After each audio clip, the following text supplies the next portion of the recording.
La bibliothèque solidaire de Médionou dans la commune d'Adjara a abrité ce samedi 29 août 2020 l'Assemblée générale de l'association des leaders solidaires de cet arrondissement. Cette assemblée, qui se tient une fois par an, a pour menu la présentation des rapports d'activité de 2018 et 2019 et l'élection d'un nouveau bureau qui a pris le vol pour 3 ans. Enfin installée, la nouvelle équipe promet de conduire à bon port les objectifs de cette association.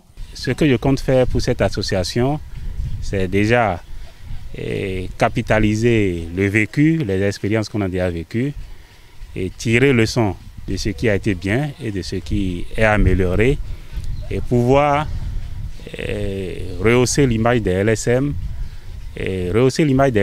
non seulement dans Médionou, mais aussi dans Adjara, puisque les LSM constituent aujourd'hui un label que beaucoup d'arrondissements, les autres arrondissements d'Adjara aimeraient copier. Et pourquoi pas à l'échiquier national.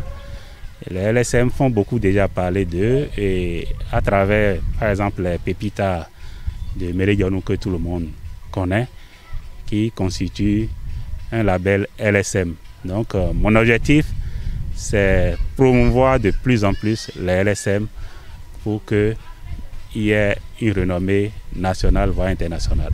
Grande est la joie des nouveaux membres du bureau élus. C'est vraiment une élection surprise. Président d'honneur de l'association Leader Solidaire de Médionou. Je dirais simplement que c'est une grâce d'être présent là où l'on nous appelle pour apporter une contribution aussi modeste qu'elle soit pour le développement de sa communauté.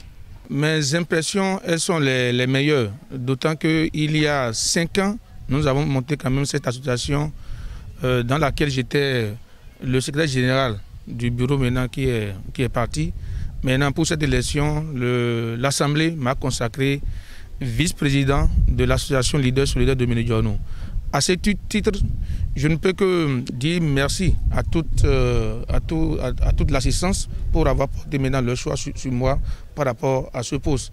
Il faut noter que cette assemblée est tenue dans le respect strict des gestes barrières pour lutter contre la propagation de la COVID-19.